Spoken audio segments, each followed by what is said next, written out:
bismillaahi raxmaani raxiim habeen wanaagsan daawadayaal qodobada wararka TV caawa idin haya waxaa ka mid ah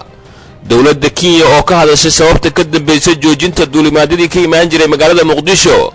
beesha caalamka oo la kala safatay dowladda Soomaaliya iyo maamul goboleedyada kadib fashilkii ku yimid shirki Garowe maxkamad dil ku xukuntay rag loo haystay inay kufsi ka geysteen magaalada Gaalkacyo taliyihii ciidamada isku dhafka Gaalkacyo u dhintay dhaawac lagu geystay magaalada Gaalkacyo wararka dibadda wararka TV caawa idin hay waxa kamid ah qaraxyo ka dhacay dekad ku taala Imaaraadka Carabta iyo madaxweyne Uhuru Kenyatta oo la yahay muddo toddobaad ah daawadayaal ku soo dhawaada warkaasi oo fidsan dowladda Kenya ayaa ka hadashay sababta ka dambeysay joojinta duulimaadyadii tooska ahaa ee diyaaradaha ay ka bixi jiray magaalada Muqdisho ee gaari jiray magaalada Nairobi dowladda Kenya ayaa faahfaahin ka bixisay sababta ka dambeysay go'aanka ay ku joojisay duulimaadyadii tooska ahaa ee ka bixi jiray magaalada Muqdisho isla markaana ka digi jiray magaalada Nairobi kuwaas oo haatan loo leexiyay garoonka diyaaradaha ee Wajeer si baaritaano amni lagu sameeyo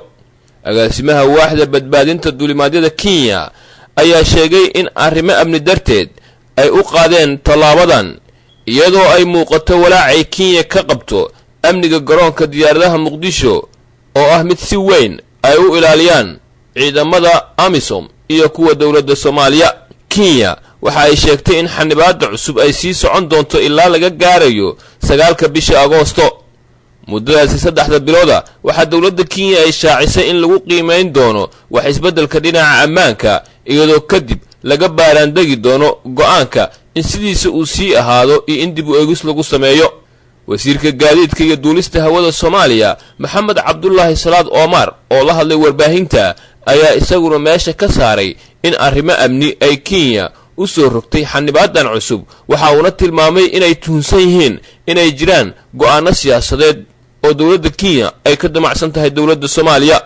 duulimaadyadii ugu horeeyay ee ka baxay Muqdisho ayaa ka degay garoonka diyaaradaha ee Wajeer ee gobolka Waqooyi Bari halkaas oo baaritaan muddo 2 saacadood ah ciidamada Kenya ay ku sameynayaan diyaaradaha kadibna ay u fasaxayaan inay u gudbaan garoonka diyaaradaha ee magaalada Nairobi kadib fashil ku yimid shirkii 7 cisho uga socday magaalada Garowe madaxda dawladda Soomaaliya iyo hogaamiyaasha maamul goboleedyada ayaa beesha caalamka oo dhaqaale ahaan taageerta dawladda waxa ay la kala safatay dawladda Soomaaliya iyo maamul goboleedyada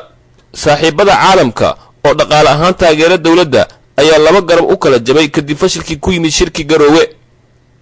dawladaha qaar ayaa taageeray dawladda Soomaaliya halka dawladaha qaar iyaguna ay taageereen maamul goboleedyada sida laga soo xigtay madaxweynaha Jubbaland Axmed Maxamed Islaam Axmed Madoobe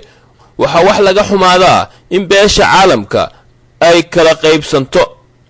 isla markaana ay qayb ka noqdaan dhibaatada taagan ee Soomaaliya ka jirta dalalka daneeya arrimaha Soomaaliya ayaa bixiya taageero maaliyadeed iyo mid siyaasadeed oo ay siiyaan dawladda Soomaaliya si looga baxo xasilooni darrada siyaasadeed ee dalka ka jirta loona wiiqo awoodda dagaalamayaasha al-shabaab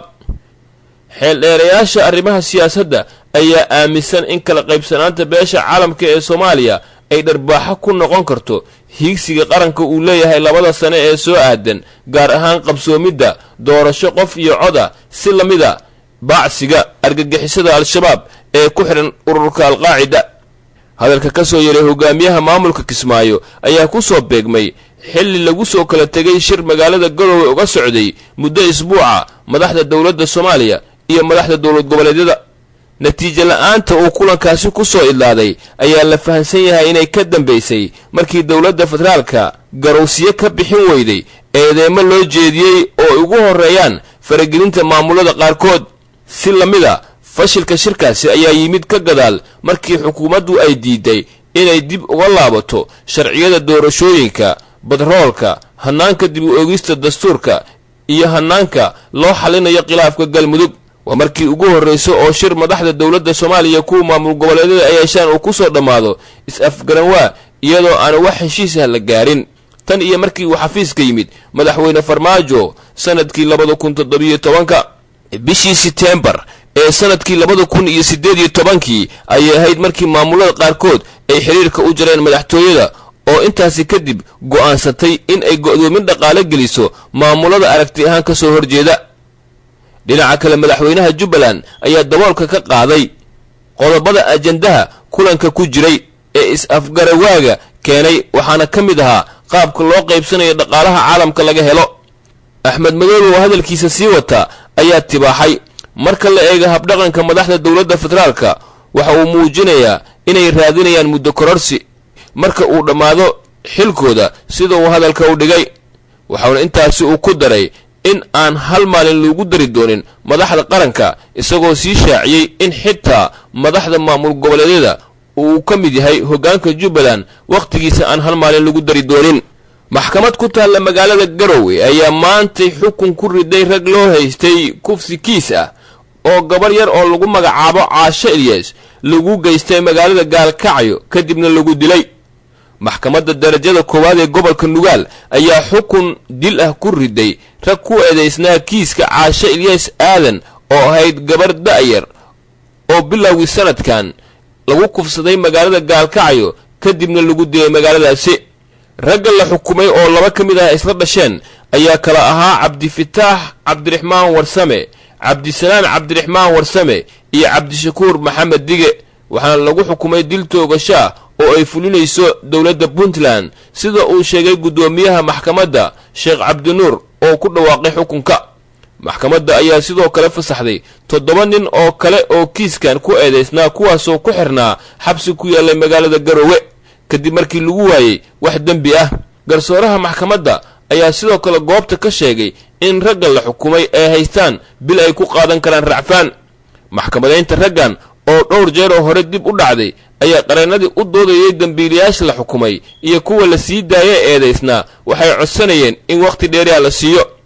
kiiska gabadhan yar ee kufsiga iyo dilka lagu geystay Gaalkacyo ayaa caro weyn ka abuuray magaalada iyo guud ahaan deegaanada Puntland. dhammaadkii bishii Febraayo ee sanadkan ayaa meydkeeda laga helay Caasho magaalada Gaalkacyo kadib markii laga afduubtay magaaladaasi. dadka deegaanka ayaa wararka TV u sheegay in meydka gabadhan yar la soo dhigay meel aan ka fogeyn gurigeeda. taliyihii ciidamada isku dhafka magaalada Gaalkacyo ayaa u dhintay dhaawac dabley hubaysan ay ugu geysteen magaalada Gaalkacyo. magaalada Gaalkacyo ee gobolka Mudug waxaa ku geeriyooday taliyihii ciidamada isku dhafka magaalada Gaalkacyo oo xalay dabley hubaysan ay ku dhaawaceen magaalada Gaalkacyo. dhamma Khaliif Nuur Shiil ayaa xalay xilli uu ka soo baxay masjid uu ku soo tukaday salaada taraawiix waxaa weerar ku qaaday koox hubaysan oo dhaawac u geystay kuwaasoo goobta ka baxsaday sida ay sheegeen dad goobjoogayaal ah iyo saraakiisha ammaanka Gaalkacyo. dhaawacii xalay soo gaaray ayaa la sheegay in maanta uu dhintay taliyaha kadib markii xalay ilaa iyo saaki dhaqaatiirta isbitaalka magaalada Gaalkacyo ay ku dadaalayeen daryeelka caafimaadka taliyaha. saraakiil ka tirsan ciidamada isku dhafka magaalada Gaalkacyo ayaa warbaahinta u xaqiijiyay geerida taliyaha oo xalay dableyda hubaysan ay ku dhaawaceen magaalada Gaalkacyo. raggii xalay dhaawacay taliyaha ayaa ka baxsaday goobta weerarka ay ka geysteen waxaana lagu soo warramayaa in magaalada Gaalkacyo saaka uu ka dhacay howlgal ammaanka lagu xaqiijinayo oo ciidamada ammaanka ay ka sameeyeen magaalada Gaalkacyo. howlgalkaasi oo lagu raadinayay dadka dhaawacay taliyaha. ciidamada isku dhafka ah ee magaalada Gaalkacyo ayaa xaalad xasilooniyaha geliyay magaalada oo dagaalo ay ka jireen tan iyo markii la aasaasay ciidankaasi. wararka dibadda wararka TV caawa idin hayana waxaa ka mid ah daawadayaal.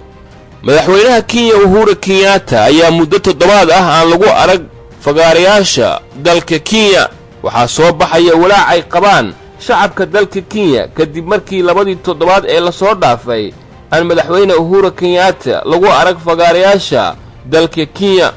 Uhuru Kenyatta ayaa markii ugu dambeysay waxa uu ka soo laabtay safar uu ku tagay dalka Shiinaha waxaana baraha bulshada ay adeegsadaan shacabka Kenya hareeyay baafin ku saabsan halka uu ku dambeeyay madaxweyne Uhuru Kenyatta.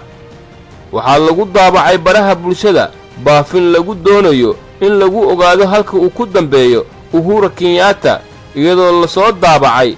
finni present Uhuru. mana aha wax hore looga bartay Uhuru Kenyatta in laga waayo meelaha fagaaraha ah. ma jira ilaa iyo hadda wax war oo ka soo baxay madaxtooyada Kenya oo ku saabsan xaaladda madaxweyne Uhuru Kenyatta. ha yeeshee warar soo baxaya ayaa sheegaya in madaxweynaha dalka Ethiopia ay dhawaan booqasho ku tagi doonto dalka Kenya. war ka soo baxay safaaradda dawladda Ethiopia ay ku leedahay magaalada Nairobi ayaa lagu sheegay in madaxweynaha Ethiopia maalinta Talaadada ah ay socdaal ku tagi doonto magaalada Nairobi halkaasoo ay kula kulmi doonto hogaamiyaasha dawladda Kenya. qaraxyo culus ayaa ka dhacay dekad ku taalla imaaraadka carabta waxaa la soo warinayaa in qaraxyo waaweyn laga maqlay dekedda magaalada fujayra ee imaaraadka carabta islamarkaana ay gubanayaan haamo shidaal oo ku yaalla dekeddaasi xilligii weerarkaasi dhacaya waxaa goobta ku sugnaa diyaaradaha maraykanka iyo faransiiska sida goobjoogayaal ay warbaahinta u sheegeen mas-uuliyiinta dekedda qaraxyada ay ka dhaceen ayaa war ay soo saareen waxa ay ku beeniyeen in dekedda ay qaraxyo ka dhaceen hase ahaatee shaqadii dekedda ay caadi u socoto wargeyska almayadayn ee fadhigiisu uu yahay lubnaan ayaa sheegay in warbaahinta maxalliga ay sheegayso in qaraxyo culus ay ka dhaceen dekedda fujuura qaraxyada ayaa la maqlay intii u dhexaysay 4tii subaxnimo ilaa iyo 7dii subaxnimo ee saacadda maxalliga ah sida waxaa lagu baahiyey wakaaladda wararka ee Reuters ilaa iyo hadda ma cadda khasaaraha ka dhashay qaraxyada iyadoo dawladdu ay si xooggan ugu dadaalayso inay daboosho xogta qaraxyadaasi dhinaca kale warar soo baxay ayaa waxa ay sheegayaan in wakaaladda wararka imaaraadka ee wow lagu baahiyey in been abuur ay yihiin qaraxyadaasi ka dhacay dekedda magaalada fujuura ee dalka imaaraadka carabta waxaana wakaaladda wararka imaaraadka carabta ay sheegtay in faafinta wararkaasi ay ka dambeeyaan ikhwaanul muslimiinta Iiraan iyo dawladda Turkiga